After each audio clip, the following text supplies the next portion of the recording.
तो कैंग की वापसी से लेकर थॉर के कई सारे वेरिएंट्स के दिखने तक, स्पाइडरमैन 4 में स्ट्रेंजर थिंग्स की सेडी सिंक से लेकर गाय गार्डनर के सुपरमैन में दिखने तक इस हफ्ते कई सारी न्यूज निकल कर आई सुपर हीरो जॉनरा से, जिसके साथ साथ हमने कई जबरदस्त रूमर भी सुने। तो दोस्तों, मैं हूं अमन सिन्हा और आपका स्वागत है सुपर न्यूज के नए एपिसोड में, जहां हम पूरे हफ्ते की सुपर हीरो न्यूज रखेंगे आपके सामने, वो भी एक छोटे से ट्विस्ट के साथ। तो इस वीक जिस न्यूज ने हम फैंस का सबसे ज्यादा ध्यान खींचा वो है एवेंजर्स सीक्रेट वॉर्स से।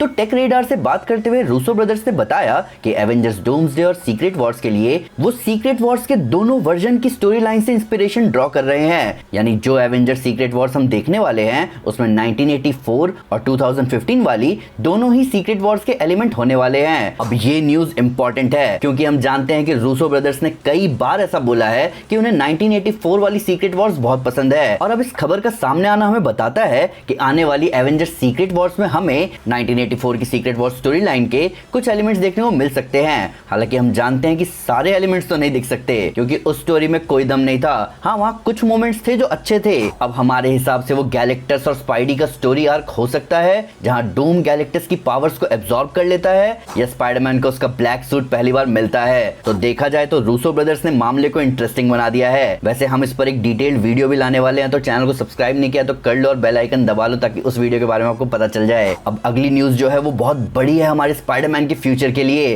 तो डेडलाइन की रिपोर्ट के हिसाब से सेडी सिंह, जिन्हें हम सब ने स्ट्रेंजर थिंग्स में उड़ते हुए देखा है, उन्हें स्पाइडरमैन 4 के लिए कास्ट कर लिया गया है। अब स्पाइडरमैन 4 के बारे में अभी तक जो हमें पता है उसमें हम ये जानते हैं कि ये मूवी जुलाई 2026 में आएगी, जो कि इसे डायरेक्ट सीक्वल बनाता है एवेंजर्स डूम्सडे का। पर सेडी सिंह का यहाँ रोल क्या होगा? तो इस खबर के बाद से ही कई सारी रिपोर्ट्स आने लगी है कि शायद Sadie Sink popular mutant Jean Grey का रोल प्ले कर सकती हैं स्पाइडरमैन 4 में। वहीं डेडलाइन का ये मानना है कि वो स्पाइडरमैन के किसी लव इंटरेस्ट का रोल प्ले कर सकती हैं। अब देखा जाए तो ये लव इंटरेस्ट वाली पॉसिबिलिटी ज्यादा स्ट्रांग है क्योंकि जिस तरह से स्पाइडरमैन नो वे होम खत्म हुई थी, यानी कि जहां पीटर को दुनिया भूल चुकी है, वहीं अब उसे नए दोस्तों के साथ साथ इमोशनल सपोर्ट की भी जरूरत पड़ेगी। और इसके साथ साथ जेंडेया की एमजे मिशेल जोन्स थी। तो ऐसा हो सकता है कि सेडी सिंह मैरी जेन वॉटसन हो या फिर वो किसी अल्टरनेट यूनिवर्स की एमजे भी हो सकती है। अब इस वीक की तीसरी सबसे बड़ी न्यूज आ रही है हमारे पनिशर यानी जॉन बर्नेथल की तरफ से, जहां द हॉलीवुड रिपोर्टर से बात करते हुए उन्होंने बताया कि उनकी आने वाली डिज्नी प्लस की पनिशर स्पेशल बहुत ज्यादा डार्क होने वाली है। जॉन के हिसाब से फ्रैंक कासल बिल्कुल भी डार्कनेस से बाहर नहीं आना चाहता, और देखा जाए तो मार्वल को इस माहौल को बनाए रखने की बहुत जरूरत है। फ्रैंक कासल मार्वल कॉमिक्स के उन कैरेक्टर्स में से एक है जो कि मोरली कम्प्लेक्स कैरेक्टर है, इतना कम्प्लेक्स कि वो घोस्ट राइडर की पेन एंड स्टेयर तक को झेल चुका है। वहीं कई फैंस की चिंता भी यही थी कि मार्वल स्टूडियोज में आते ही कहीं पनिशर का टोन चेंज ना कर दिया जाए। पर जॉन की बातों से और हाल फिलहाल डेयरडेविल बॉर्न अगेन को भी देखते हुए लग रहा है कि मार्वल स्टूडियोज सभी को एक स्ट्रॉन्ग स्टेटमेंट देने वाले हैं कि वो लोग भी जबरदस्त डार्क थीम प्रोजेक्ट डिलीवर कर सकते हैं। अब बारी है डीसी न्यूज की। तो डीसी से सबसे बड़ी खबर निकल कर आई है सुपरमैन मूवी से, जहां गाय गार्डनर का रोल प्ले करने वाले एक्टर नेथन फिलियन ने बताया कि उनका कैरेक्टर एक अच्छा इंसान नहीं होने वाला।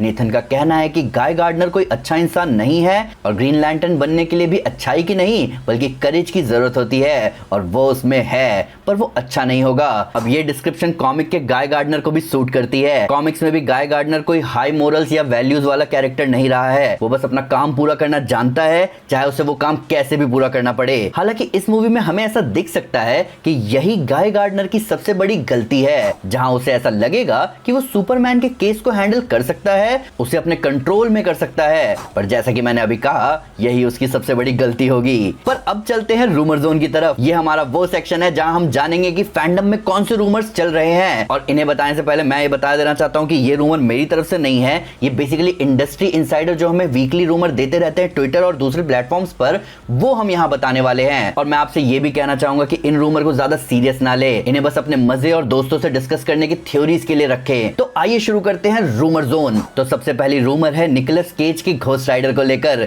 तो अपने एक पॉडकास्ट में इंडस्ट्री इनसाइडर एलेक्स पेरेज ने बताया कि निकोलस केज के अपने घोस्ट राइडर के रोल में आने की खबर तो है, पर क्या वो एवेंजर्स डूम्सडे में आएंगे इसकी कोई गारंटी नहीं है। यानी एलेक्स पेरेज के हिसाब से हमें निकोलस केज घोस्ट राइडर के रोल में सीक्रेट वॉर्स में दिख सकते हैं, पर हमें इसके लिए एक्साइटेड नहीं होना चाहिए। तो हमारा ऐसा मानना है कि अगर मार्वल ऐसा करने का सोचता भी है तो भी हम फैंस को मानकर चलना चाहिए कि निकोलस किसी बड़े आर्क के लिए तो नहीं दिखने वाले। ऐसा हो सकता है कि घोस्ट राइडर के कैरेक्टर को बैटल वर्ल्ड में डूम के सर्वेंट या उसके किसी एजेंट के तौर पर दिखाया जा सकता है, क्योंकि सीक्रेट वॉर्स में पहले से ही कहा गया है कि इसमें बहुत सारे कैरेक्टर्स होने वाले हैं, तो इनमें घोस्ट राइडर को बड़े रोल में फिट कर पाना थोड़ा मुश्किल होगा। अब अगला बड़ा रूमर जो हमारे सामने आया है वो जुड़ा है स्पाइडरमैन 4 के विलन से।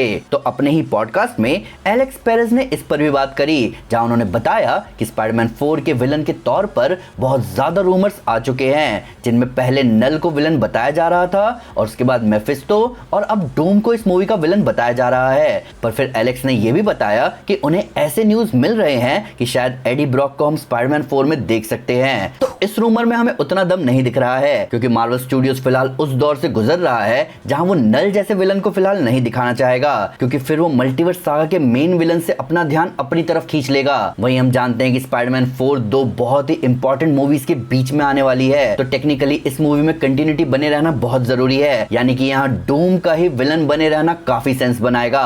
वहीं एडी ब्रॉक वाली बात थोड़ा सेंस बना सकती है अगर 616 सोनी यूनिवर्स से कोलाइड करना शुरू कर दे तो, पर तब भी वो खुद में फिर बहुत बड़ा इवेंट तो हो ही जाएगा एक स्टैंड अलोन मूवी के लिए। अब अगली रूमर है थॉर कॉर्प्स को लेकर। तो कॉस्मिक सर्कस के हिसाब से सीक्रेट वॉर्स में हमें थॉर कॉर्प्स दिखने वाले हैं। एलेक्स पेरेस का ये कहना है कि हमें थॉर का कंसेप्ट आर्ट भी दिखा, फिर भी कोई थॉर को लेकर बात क्यों नहीं कर रहा है, जबकि हमें थॉर कॉर्प्स दिखने वाले हैं। अब मुझे कोई थॉर से जुड़ा कंसेप्ट आर्ट तो याद आ नहीं रहा, पर अगर ऐसा मूवी में होता है तो ये लिटरली सेम स्टोरी लाइन होगी जो सीक्रेट वॉर्स में हुई थी, जहां मल्टीवर्स के सारे थॉर गॉड एम्परर डूम के पुलिस की तरह काम करते थे, यानी कि वो उनके एनफोर्सर थे और उनका काम होता है डूम को सर्व करने के साथ साथ पूरे बैटल वर्ल्ड में लॉ और ऑर्डर बनाए रखना। पर कॉमिक्स की कहानी के सेकेंड हाफ में उन्हें कन्विंस कर लिया जाता है डूम के खिलाफ लड़ने के लिए। पर मेरे हिसाब से थॉर कॉर्प्स का एमसीयू में दिखना अपने आप में एक बहुत बड़ी बात है, क्योंकि थॉर कॉर्प्स को एक ऐसी मशीनरी की तरह दिखाया जा सकता है जिससे डूम अपने बैटल वर्ल्ड में अपनी सत्ता बनाए रखे और अपने विल और डिसीजन को इजीली एनफोर्स कर पाए। पर ऑब्वियसली सवाल इसके रेलेवेंस का आ जाएगा कि स्टोरी में इस एलिमेंट को कैसे इस्तेमाल किया जा सकेगा।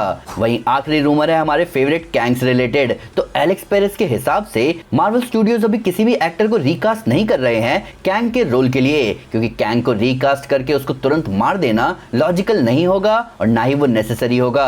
इस रूमर के हिसाब से कैंग वापस से एमसीयू के फ्यूचर में हमें दिख सकता है, पर इस बार एक ऐसे कैरेक्टर आर्क के साथ जहां उसे तुरंत ना मारा जाए। बस ये बात है कि करंट सिनेरियो में कैंग कहीं भी फिट होता हुआ नजर नहीं आ रहा। अब देखो ये बात लॉजिकल तो है, पर तब भी कैंग को मल्टीवर्स सागा में एक क्लोजर तो मिलना ही चाहिए था, क्योंकि देखो बाहर जो भी हुआ हो सिनेमैटिक यूनिवर्स में इस कैरेक्टर को इस तरह से ट्रीट किया गया है जिससे हम ऐसा तो नहीं कह सकते कि कैंग को प्रॉपर एंडिंग मिल चुकी है। यहाँ तक कि लोकी के सीजन 2 को भी इसका कंप्लीट आंसर नहीं माना जा सकता। तो कैंग को अचानक से ही सीन से गायब कर देना कहीं ना कहीं वीक राइटिंग की तरह तो दिखने लग जाएगी, और मार्वल फिलहाल के लिए ऐसा नहीं करना चाहेगा। तो ये देखना दिलचस्प होगा कि कैंग का क्या क्लोजर हमारे सामने रखा जाएगा। तो दोस्तों ये थे इस हफ्ते की सारी सुपर हीरो न्यूज और जबरदस्त रूमर्स। किस खबर ने आपके सबसे ज्यादा होश उड़ाए और कौन से रूमर को देखकर आप जबरदस्त फैन थ्योरी बना रहे हो, प्लीज हमें कमेंट में जरूर बताना। साथ ही साथ आप मुझे ये बताओ कि न्यूज सेक्शन कैसा लगा। वीडियो अच्छी लगे तो लाइक जरूर करें और चैनल को सब्सक्राइब करना ना भूलें। साथ ही साथ एक कदम आगे आकर अपने फेवरेट चैनल को सपोर्ट करें मेंबरशिप लेकर। Thank you guys, this is Aman Sinha and you are super super. Piece.